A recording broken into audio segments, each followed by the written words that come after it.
그대로 서셔서 우리 하나님 말씀 받겠습니다. 빌립보서 3장 1절에서 9절 말씀입니다. 빌립보서 3장 1절에서 9절 말씀입니다. 한 절씩 교독하겠습니다. 끝으로 나의 형제 자매 여러분, 주 안에서 기뻐하십시오. 내가 같은 말을 되풀이해서 쓰는 것이 나에게는 번거롭지도 않고 여러분에게는 안전합니다. 개들을 조심하십시오. 악한 일꾼들을 조심하십시오. 살을 잘라내는 할례를 주장하는 자들을 조심하십시오. 하나님의 영으로 예배하며 그리스도 예수 안에서 자랑하며 육신을 의지하지 않는 우리들이야말로 참으로 할례 받은 사람입니다. 하기야 나는 육신에도 신뢰를 둘 만합니다. 다른 어떤 사람이 육신의 신뢰를 둘 만한 것이 있다고 생각하면 나는 더욱 그러합니다. 나는 난지 8해 만에 할례를 받았고 이스라엘 민족 가운데서도 베냐민 지파요 히브리 사람 가운데서도 히브리 사람이요 율법으로는 바리새파 사람이요 열성으로는 교회를 박해한 사람이요 율법의 의로는 흠을 잡힐 데가 없는 사람이었습니다. 그러나 나는 내게 이루었던 것은 무엇이든지 그리스도 때문에 해로운 것으로 여기게 되었습니다. 그뿐 아니라 내 주 예수 그리스도를 아는 지식이 가장 고귀함으로 나는 그 밖에 모든 것을 해로 여깁니다. 나는 그리스도 때문에 모든 것을 잃었고 그 모든 것을 오물로 여깁니다. 나는 그리스도를 얻고 함께 했습니다. 그리스도 안에 있는 사람으로 인정받으려고 합니다. 나는 율법에서 생기는 나 스스로의 의가 아니라 그리스도를 믿는 믿음으로 말미암아 오는 의 곧 믿음에 근거하여 하나님에게서 오는 의를 얻으려고 합니다. 이것이 하나님의 말씀입니다. 하나님께 감사드립니다. 아멘. 자리에 앉아주시길 바랍니다. 오늘 말씀은 끝으로라는 말로 시작하고 있습니다. 사도 바울의 글을 읽어보시면 끝으로라는 게 마지막입니다 이런 뜻은 아니에요. 그 사도 바울이 종종 쓰는 말이 첫째로 이런 말 쓰거든요. 첫째로 읽어봤는데 둘째로 셋째로 언제 나오나 이렇게 아무리 봐도 서신 끝날 때까지 둘째 셋째 안 나와요. 그 첫째로라는 말은 가장 중요한 것 이런 뜻이거든요. 마찬가지로 이 끝으로라는 말도 그러므로 이제는 이런 뜻입니다. 혹은 다시 한번 강조합니다 라는 그런 뜻으로 읽으시면 되겠습니다. 이 끝으로 다시 한번 강조합니다. 나의 형제님 자매님 여러분 이렇게 부르는데 이 부름에는 사도 바울의 이 아비의 마음 어미의 심정을 이렇게 볼 수가 있어요. 내가 같은 말을 되풀이하고 있습니다. 그렇게 쓰고 있지만 나는 하나도 번거롭지 않아요. 수고롭지 않아요. 이런 말을 쓴다고 하면 1000번, 10,000번이라도 여러분을 위해서 쓸 겁니다. 왜냐하면 그것이 여러분에게 안전하기 때문입니다. 그런 거죠. 누가 우리가 잘못했는데 그걸 계속 얘기하는 사람 있으십니까? 계속 얘기하면 배우자가 내 잘못에 대해서 자주 얘기해도 기분 나쁘거든요. 마음 상합니다. 근데 부모님 아니면 우리 감정을 넘어서서 내 잘못한 것 이런 거 지적한다고 그렇게 지적해 주는 사람도 잘 없어요.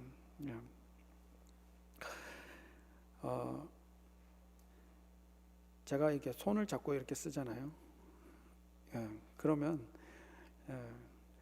어머님이 한국에서 모니터링을 해주십니다. 손 좀 이렇게 지난주에 온라인으로 하는 목회자 컨퍼런스를 잘 참석했습니다. 저는 하나님 경험하는 삶을 수강했는데 캐나다 토론토에 그 목민교회 과국 목사님 강의를 해주셨는데 너무 큰 은혜와 도전을 받았습니다. 강의하는 중에 목사님이 어머님 얘기를 이렇게 좀 하세요. 어머님께서 이렇게 약간 장애가 있으신 분이셨고, 근데 과국 목사님은 또 외동 아들이시래요. 키우시는데 주변에 엄마가 장애라서 그렇다 이런 얘기를 듣고 싶지 않으셔가지고 정말 목사님을 지극정성으로 키우셨다는 거예요. 그렇게 키워놨는데 6개월 정도 캐나다 가 있겠다 이렇게 했는데 사모님 만나가지고 17년을 떨어져 사는 거죠. 지금은 이제 부모님 다 이렇게 캐나다로 초청하셔가지고 함께 모시고 살고 계시는데요. 어른이들이 이렇게 외국에 이렇게 오시게 되면 언어도 안 통하고 이러니까 적적하시고 심심하실 수 있잖아요. 그러니까 걱정이 돼서 어머니께 물어봤답니다. 아니, 적적하시지 않으세요? 심심하지 않으세요? 그랬더니 어머님이 너랑 한 공간에 있는 것만으로 난 행복하다. 어머니 마음이죠. 부모님이 오시고 난 이후에 한 가지 갈등이 생겼습니다. 이 어머니 아버님 두 분은요, 그 하루 세 끼 무조건 밥을 드셔야 되는 분이신 거죠. 아침을 6시에 드신대요. 근데 그 이른 아침에 식사를 하시면서 반찬에 찌개까지 꼭 드시는. 근데 이제 목사님, 사모님 이제 딸이 두 딸이 있는데 캐나다 오래 계셨고 또 캐나다에서 태어나기도 했고, 그러니까 아침은 그냥 커피에 뭐 과일 한 쪽, 점심은 햄버거나 뭐 그 스파게티 뭐 이런 거, 저녁 돼서야 밥 한 끼 이렇게 먹잖아요. 아니, 두 분이 보실 때는 너무 걱정인 거예요. 밥은 먹었냐? 그 빵 쪼가리가 무슨 밥이 되냐? 밥 먹어야지. 아이들도 그렇고 목사님도 그렇고요. 지금까지 그런 게 아무렇지도 않았는데 어머님 계속 걱정하시는 거예요. 밥 먹고 다녀야 된다. 밥 먹고 다녀야 된다. 하도 스트레스가 돼가지고 한 번은 어머니께 말씀을 드렸답니다.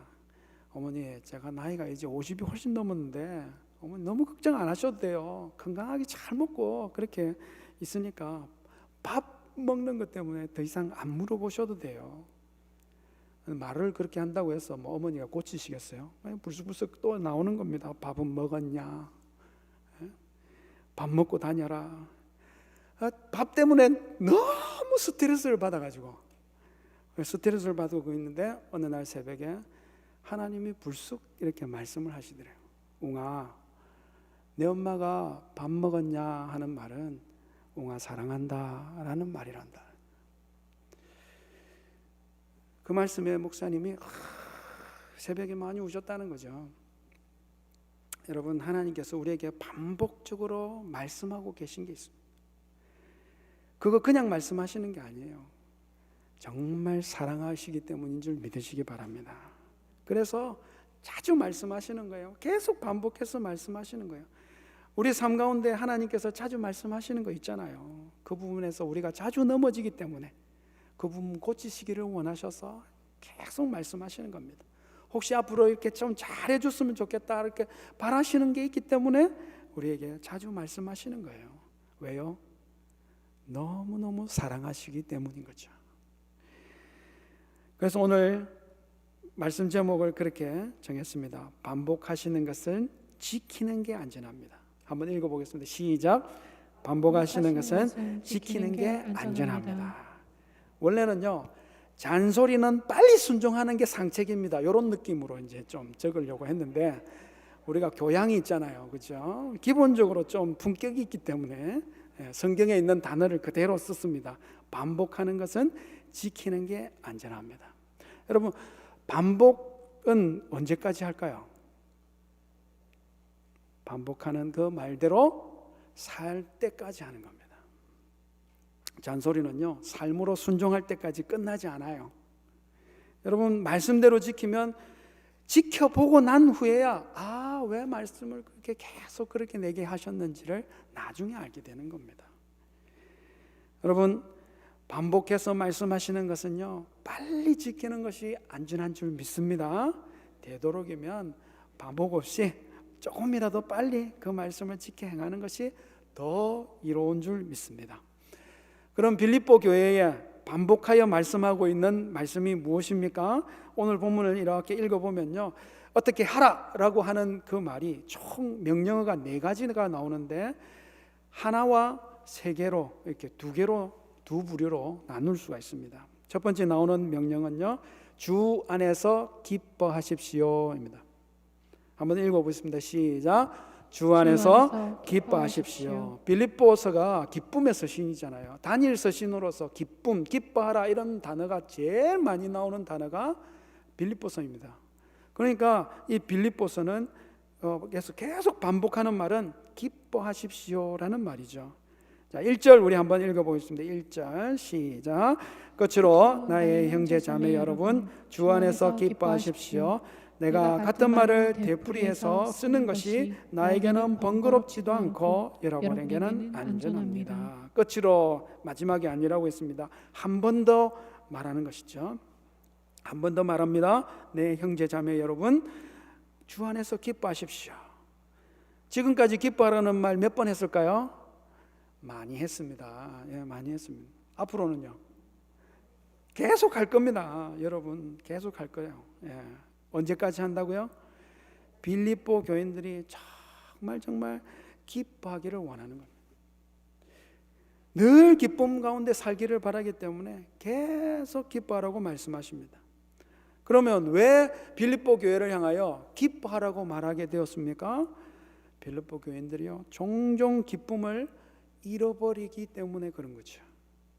주님의 일을 한다고 하는데 기쁨 없이 하고 있을 때가 많은 거예요.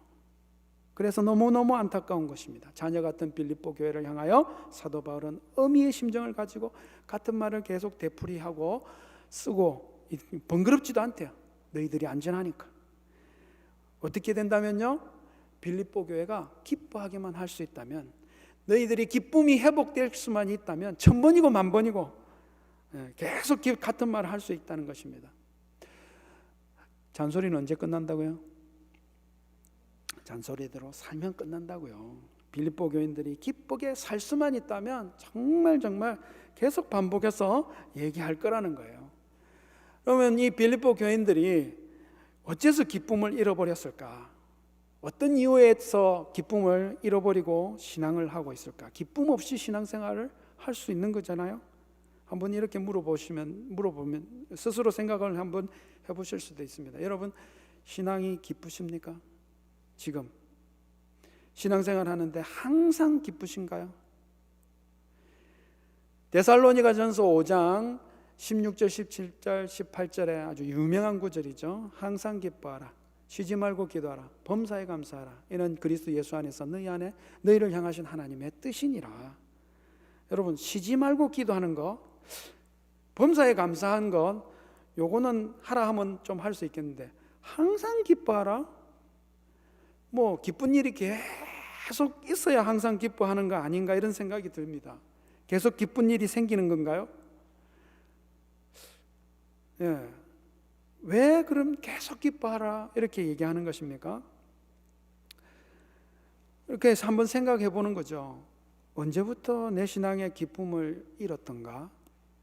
언제부터 내 신앙생활이 기쁨 없이 그냥 하는 거기 때문에 하는 게 됐을까? 여러분, 우리가 기쁨을 잃어버리는 가장 주된 이유 중에 하나는 자기 일을 자기가 걱정하게 되면 기쁨이 사라지는 겁니다. 자기 일을 자기가 걱정하게 되면 사라진다고요. 2장 21절에 보면 디모데를 소개하는 말에 이런 말이 나옵니다. 모두가 자기 일에만 관심이 있고 그리스도 예수의 일에는 관심이 없습니다. 여러분, 기쁨이 사라지기 시작한 것은요, 자기 일을 자기가 걱정할, 그럼 더 이상 기쁘게 신앙생활을 할 수가 없는 거예요. 여러분, 자기 일을 자기가 걱정을 시작하면요, 마음에 온갖 걱정거리, 염려거리, 생각거리들이 확 들어차기 시작하고 마음은 기뻐할 여유가 사라지게 되는 것입니다. 사장이 회사 걱정 많이 할까요? 직원이 회사 걱정 많이 할까요? 부모님이 생활 걱정을 많이 할까요? 아이들이 생활 걱정을 많이 할까요?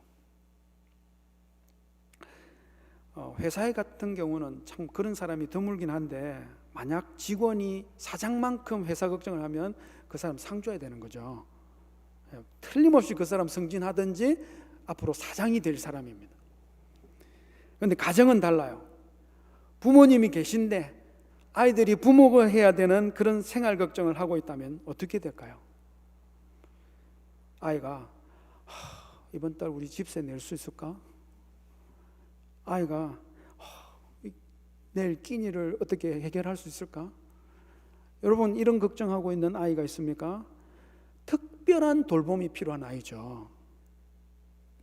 아이는 그런 거 걱정하면 안 돼요. 자기 걱정이 아닙니다. 여러분, 아이는 오늘 뭘 해야 재밌을까? 이런 거 걱정해야 되는 거거든요. 그 위에 걱정은 누가 합니까? 부모가 하는 거죠. 부모가 하지도 않아야 될 걱정을 자기가 하고 있으면 마음에서 기쁨이 사라지는 것입니다. 아이가 쓸데없는 걱정하고 있으면 그 아이가 어떻게 기쁘겠어요? 그런데 꼭 이런 식으로 우리가 신앙생활을 하고 있는 것입니다. 예수 그리스도를 구주로 믿고 하나님 아버지로 모시게 된 사람은 자기 삶에 전혀 걱정할 필요가 없습니다. 믿으십니까? 두 분 믿으시는 것 같네요. 두 분, 다 걱정하고 싶네요. 여러분, 너희가 무엇을 먹을까, 무엇을 마실까, 무엇을 입을까 걱정하지 말라고 하신 것입니다. 모든 것은 하늘에 계신 너희 아버지께서 다 너희에게 있어야 될 줄을 안다고 하셨어요. 그래서 마태복음 6장 30절에 보니까 오늘 있다가 내일 아궁이에 들어갈 들풀도 하나님께서 이와 같이 입히시거든 하물며 너희를 입히시지 아니시겠느냐, 이 믿음이 적은 것 사람들아.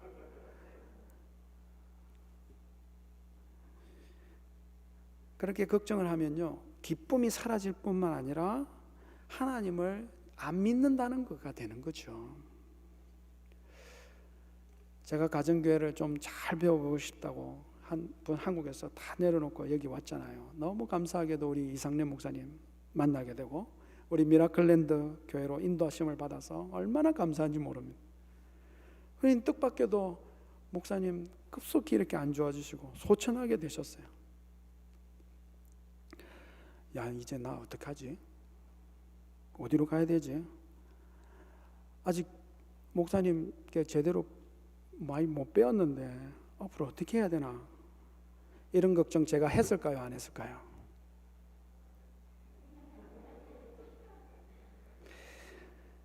여러분, 머리로는 전혀 그런 거 할 필요가 없다는 거 알아요. 그래서 안 한다고 생각했는데 마음 한켠에는 그런 게 있었던 것 같아요. 하루는 기도하고 있는데 생각 중에 하나님께서 제 뒤통수를 한 대 탁 때리시는 거예요. 과국 목사님은 웅아 이렇게 부드럽게 말씀하시죠. 저는 좀 거칠게 말씀하십니다. 탁 때리시며 불쑥 말씀하십니다. 야, 니 내 못 믿나? 내가 너에게 언제 굶기더냐? 내가 너 언제 놓치더냐? 뭐런 그런 쓸데없는 걱정을 하고 있어. 아우 주님, 제가 뭘 걱정하고 있었나요? 죄송합니다. 주님께 온전히 맡기기로 해놓고는 내가 들고 그걸 걱정하고 있었네요. 맡긴 대로 그렇게 살겠습니다. 여러분, 그러니까 얼마나 자유하고 얼마나 기쁜지 뭐. 성경이 여러분에게 우리에게 기뻐하라고 하는 것은 어떤 기쁨이 될 만한 일, 사건 이런 것에 기뻐하라는 것이 아닙니다. 기쁨이라는 것은요, 사건이나 그런 성공 같은 이런 데 근거한 것이 아니라 우리의 태도, 성품에 관계된 것이죠. 그리스도인의 기쁨은 하나님께 모든 것을 맡기는 삶, 하나님이 내 모든 것을 다 책임지시고 붙잡으시고 인도하고 계시다는 것을 그냥 어린아이처럼 믿고 사는 그 삶의 태도로부터 나오는 거죠. 부모님과 늘 함께 있는 아이는 웃음을 잃을 일이 없는 겁니다. 그래서 사도 바울이 기뻐하라 하면서 뭐라고 기뻐하라고 하십니까? 주 안에서 기뻐하라. 여러분, 아이고 기뻐하라 그러니까 무슨 기쁜 일이 생기려나? 여러분, 그렇지 않습니다. 항상 기뻐하라는 것은 주님이 항상 함께 계시다는 사실, 주님이 내 모든 것을 돌보시고 인도하고 계시다는 그 사실을 생각하며 믿고 살라는 말씀인 것이죠. 주님이 계심, 주님이 함께 하심을 알고 그걸 누리고 있을 때에 그냥 마음에서 일어나는 그 느낌, 감정이 바로 기쁨인 것입니다. 어떤 상황이 오시라도, 어떤 어려움이 오시라도 여러분, 하나님이 나와 함께 계시다는 그 사실로, 하나님이 지키시고 공급하신다는 그 사실로 그대로 믿고 받아 누리심으로 기쁨을 잃지 않으시는 기쁨이 충만한 우리 성도님들 되시기를 주의 이름으로 축복합니다. 두 번째 반복하고 있는 말씀이 뭔가요? 두 번째 말씀은 조심하고 조심하고 조심하십시오입니다. 한번 읽어보겠습니다. 시작. 조심하고 조심하고 조심하십시오. 이거 우리 이제 그 아이들 학교 갈 때, 그죠? 그 아이 부모님들 늘 그렇게 하는 기본적이고 계속 매일 하는 잔소리 같죠. 차 조심해라, 길 조심해라, 나쁜 친구 조심해라, 뭐 이런. 2절을 한번 읽어보겠습니다. 2절입니다. 시작. 개들을 조심하십시오. 악한 일꾼들을 조심하십시오. 살을 잘라내는 할례를 주장하는 자들을 조심하십시오. 오늘 말씀해 보면 악한 일꾼들, 어떤지 이해하니까 조심해야 되겠네. 살을 잘라내는 할례를 주장하는 자들, 이 어떤 사람인지 아니까 조심해야 되겠네. 근데 갑자기 앞에 개조심이 나와요. 개조심. 어릴 때 보면 왜 우리 그 골목에 사나운 개 키우는 그 집 앞 문에는 빨간 글자로 크게 적어놨거든요. 개조심 이렇게. 근데 틀림없이 우리가 이렇게 일상적으로 아는 개는 아닐 것 같아요. 여러분, 악한 일꾼들, 할례를 주장하는 자들 이런 게 문맥 가운데 같이 나오니까 개 자체라고 보기에는 개 같은 사람들을 얘기하는 것일 겁니다. 그래도 그렇죠. 듣는 경공이 기분이 나쁘잖아요. 왜 이게 하필이면 개하고 비견해가지고 개조심을 하라 이렇게 하시는 걸까? 유대인의 이런 입장에서 보면요, 개나 돼지는 이렇게 불결하고 혐오스러운 동물로 여겨집니다. 성경에 이렇게 찾아보니까 총 23번 개가 언급이 되는데 하나도 빠짐없이 다 안 좋은 쪽 얘기예요. 다 뭐 개는 안 좋은 쪽으로. 그러니까 확실히 성경은 개를 안 좋은 쪽 이미지를 가지고 있는 것 같아요. 그래도 사람을 개에다가 비유를 했으니까 우리는 욕이잖아요, 그죠? 도그 베이비. 아주 안 좋은 얘기거든요. 근데 이걸 개에다가 이렇게 비유를 했으니까 성경이 분명히 개를 얘기하고 있습니다. 개를 왜 이렇게 비유를 했을까? 개의 어떤 특징, 물을 뜯는 거, 아니면 한번 물면 막 안 나와주고 이런 거, 이런 걸까 이렇게 생각하다가 이렇게 본문을 묵상하는데 오늘 본문 가운데서 한 단어가 눈에 쏙 들어왔어요. 8절에 나오는 오물이라는 단어입니다. 오물. 8절에 보시면 오물이 나오잖아요, 그죠? 우리나라 말로는 오물 혹은 배설물, 개역개정에는 배설물, 이렇게 고급스러운 아주 품격 있는 단어로 번역을 했습니다만은 헬라어 원문은요, 더도들도 아니고 착합니다. 똥입니다. 똥을 얘기하는 거죠. 본문을 읽어보시면 그런 거죠. 예수 그리스도를 위하여, 그리스도를 아는 것을 위하여. 여러분, 그 나머지 모든 것들은 똥으로 여긴다, 그 말씀인 거죠. 여러분, 근데 참 재밌게도 이 헬라어 원문에 있는 이 똥이라는 단어를 인수분해를 이렇게 해보니까 원뜻이 뭐냐면 개에게 던져주는 것이다, 이렇게 얘기하고 있어요. 그게 원뜻입니다. 개에게 던져주는 것이 똥이에요.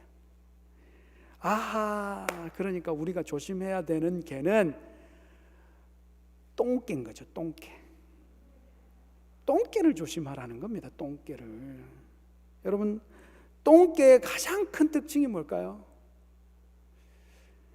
성경이 개도 얘기하고 똥도 얘기하니까 조금 설명을, 식사 전이니까 잠시 얘기하겠습니다.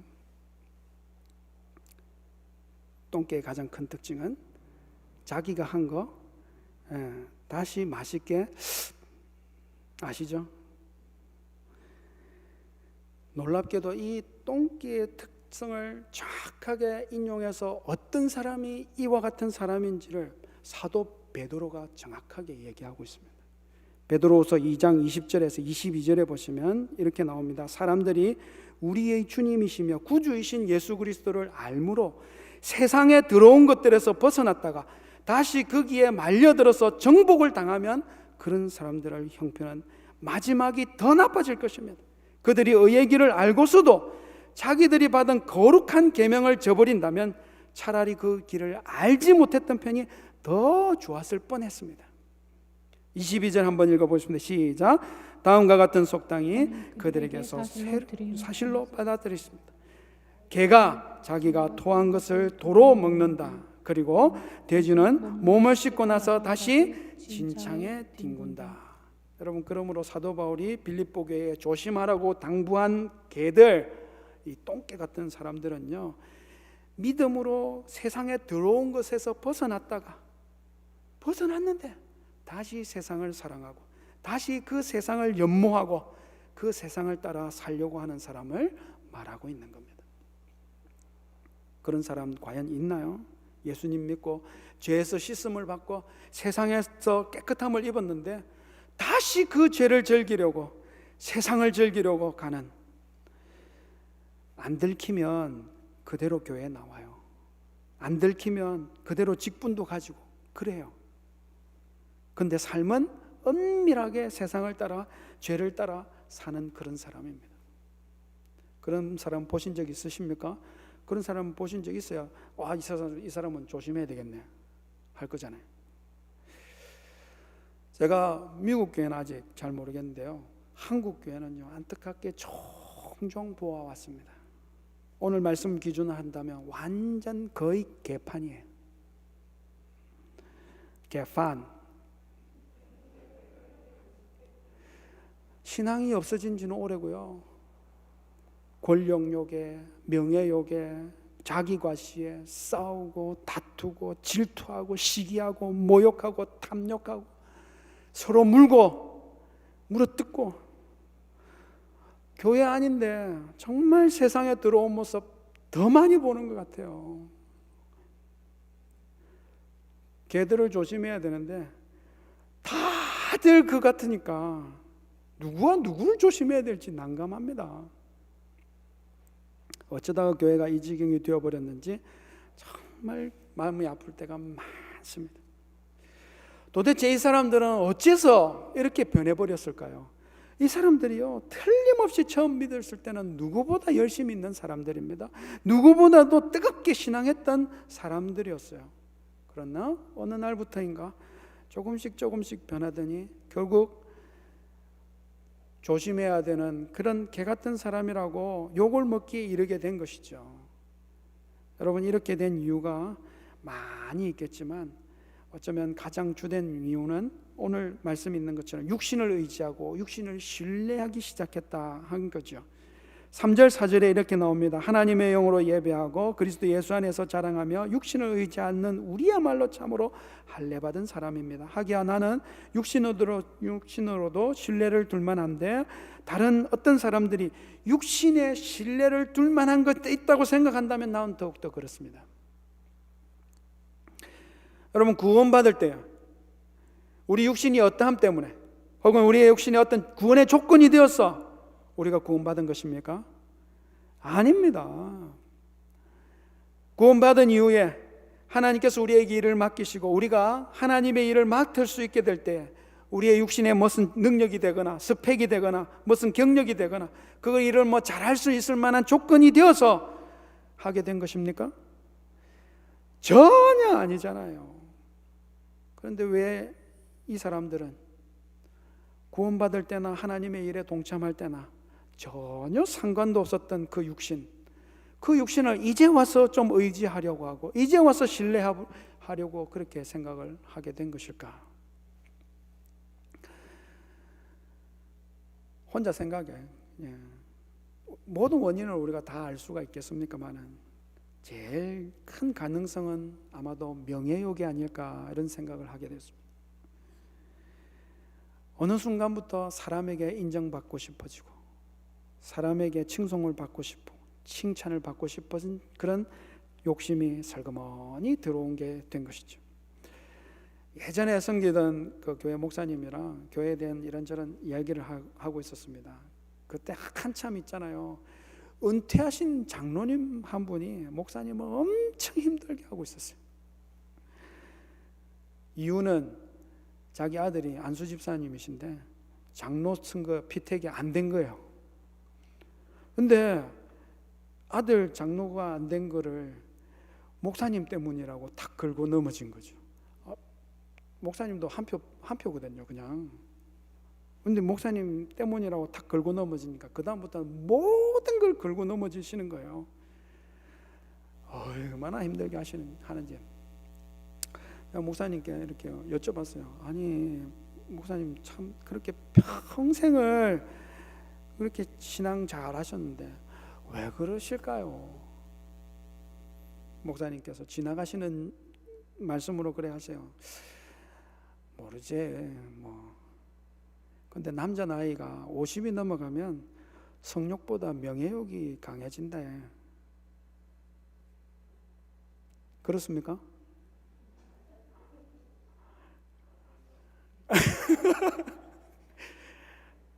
세상은 그렇습니다. 세상에서는 그렇잖아요.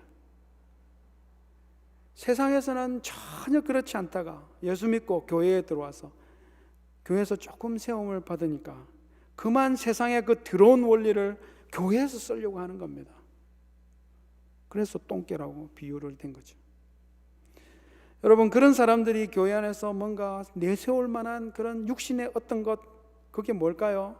바울이 그런 사람들이 육신에 뭔가를 내세울 만합니까? 나가 육신에서 찾아볼 것 같으면 훨씬 더 내세울 만한 것이 많습니다.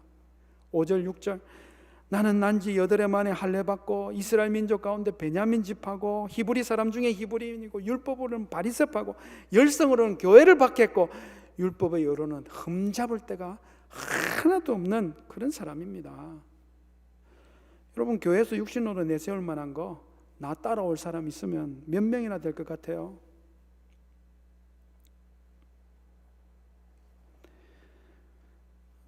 여러분, 바울에게서 육신적으로 내세울 만한 그런 것들 찾아보면 엄청나게 그 사람들이 찾는 사람 것처럼 많지만 그런 육신적인 모든 육신적으로 이롭다고 생각한 모든 것들 지금은 모든 것이 나에게 해로 여기게 되었습니다. 왜요? 그거 붙잡으려다가 예수님을 놓치기 때문인 것이죠. 내 주 예수 그리스도를 아는 지식이 가장 고상한 것입니다. 천국 비유에 보면 밭에 감추인 보화를 발견한 한 농부의 비유가 있어요. 마태복음 13장 44절입니다. 한번 읽어볼까요? 시작. 하나님의 나라는 밭에 숨겨놓은 보물과 같다. 어떤 사람이 그것을 발견하면 제자리에 숨겨놓고 기뻐하며 집에 돌아가서는 가진 것을 다 팔아서 그 밭을 산다. 여러분, 이 숨겨져 있는 보물의 값어치가 얼마나 될 것 같습니까? 그 가진 모든 것을 팔아서, 자기가 가지고 있는 모든 것을 팔아서 그렇게 보물을 살 수 있을까요? 보물을 살 수 있을까요? 그럼 어림없죠. 전문 용어로 택도 없다 이렇게 표현합니다.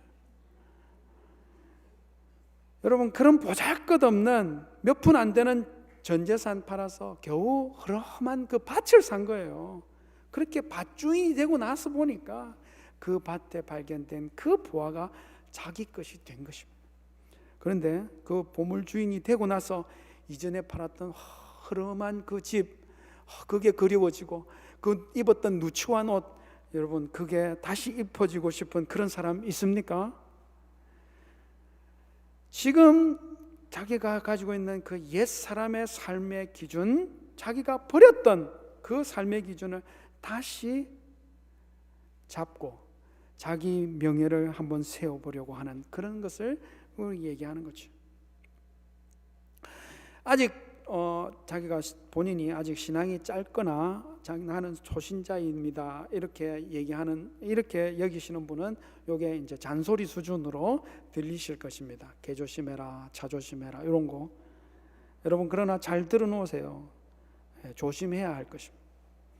그러나 신앙이 조금 되시고 여러분 좀 인정받을 만한 그런 일을 하실 수 있는 자리에 되시는 분들은 실제적인 경고입니다.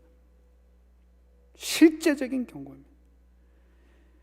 육신으로 뭐 내세울 만한 것 찾으시는 그 일은요, 그리스도를 아는 일에 절대적으로 해로운 것입니다. 내가 버렸던 옛 습관, 옛 세상의 기준을 똥이에요.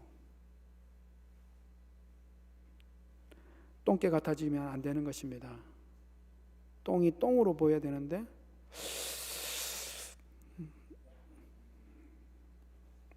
큰일 나는 것입니다. 자기가 토해놓은 것에 다시 돌아가는 그 더러운 마음에 젖어들지 않도록 더욱 그리스도를 얻고 그리스도 안에 있는 일에 자기 자신을 다 내려놓아야 할 줄 믿습니다. 저도 오늘 사도 바울이 한 권면 그대로 말씀드립니다. 개들을 조심하고 개 같은 짓에 유혹되지 않도록 조심하고 조심하실 수 있도록 주의 이름으로 축복합니다. 사도 바울은 빌립보 교회의 교인들 향하여 두 가지 권면을 오늘 반복하여 계속해서 말씀하고 있습니다. 주 안에서 항상 기뻐하십시오.